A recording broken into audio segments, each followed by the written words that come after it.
Praise the lord. ప్రభు అయిన యేసుక్రీస్తు నామములో మీకు శుభములు. ఈ దినము కొరకైన దేవుని వాగ్దానము, యెహోవా నిన్ను ఆశీర్వదించి నిన్ను కాపాడునుగాక. సంఖ్యాకాండము 6వ అధ్యాయం 24వ వచనం.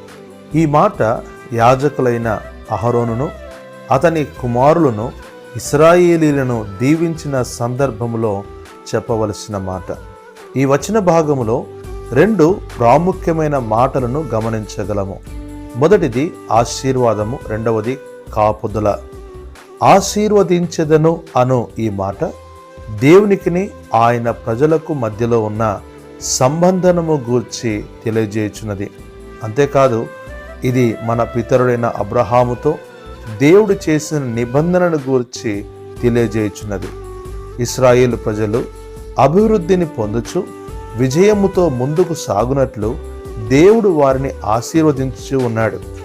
నూతన నిబంధనలో ఉన్న మనమును ఆత్మీయముగా అభివృద్ధి చెందిన వారమై శత్రువును జయించుచూ ఉండాలని ప్రభు కోరుచున్నాడు.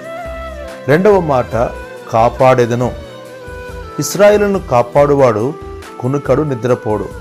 నాటి ఇశ్రాయేలును కనుపాప వలె కాపాడి సమస్త పరిస్థితుల్లో నుండి, శత్రు చేతుల నుండి వారిని విడిపించెను.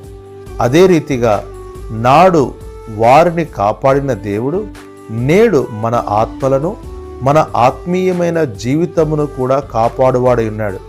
యేసుక్రీస్తు ప్రభువు కూడా నీ నామమందు వారిని కాపాడుము అని తండ్రికి ప్రార్థన చేసెను. కనుక వాక్యం వినుచున్న ప్రియులారా, మన ప్రభు మనలను ఆశీర్వదించువాడు, మనలను కాపాడువాడు. కనుక విశ్వాసముతో ఆయన కొరకు జీవించుము. ప్రభు కృప నీకు తోడైనగాక. ఆమేన్.